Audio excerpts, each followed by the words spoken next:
In today's video, I'm going to teach you how to put an emoji next to your username in Slack.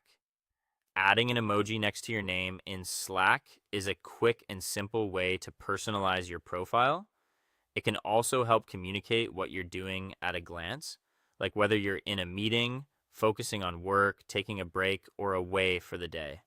In Slack, this emoji appears as part of your custom status. So once it's set, people across your workspace can see it next to your name in messages, channels, and threads.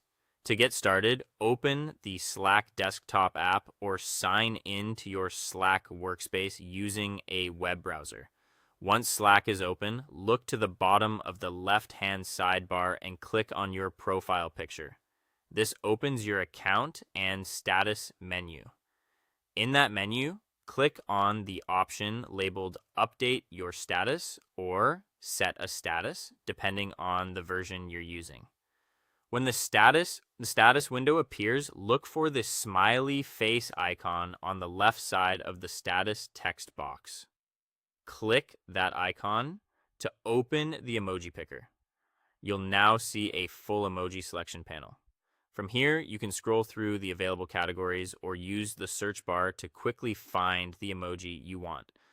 For example, you might choose a coffee cup for a short break, a laptop for focused work, or a palm tree if you're out of office. Once you find the emoji you want, click on it to select it.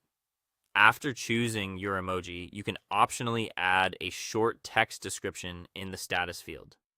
This is the box that usually says something like, "What's your status?"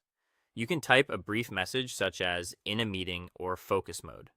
If you prefer, you can leave this blank, and only the emoji will appear next to your username.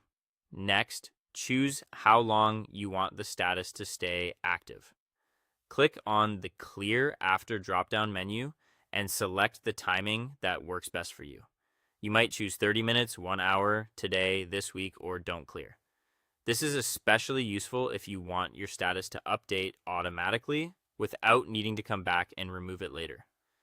Before saving, take a moment to review your emoji, any status text you added, and the expiration setting. When everything looks right, click the green Save button in the bottom right corner of the window. As soon as you save, the pop-up will close and your new emoji will appear next to your username throughout the Slack workspace. That's all there is to it. Thank you for watching, and I'll see you in the next one.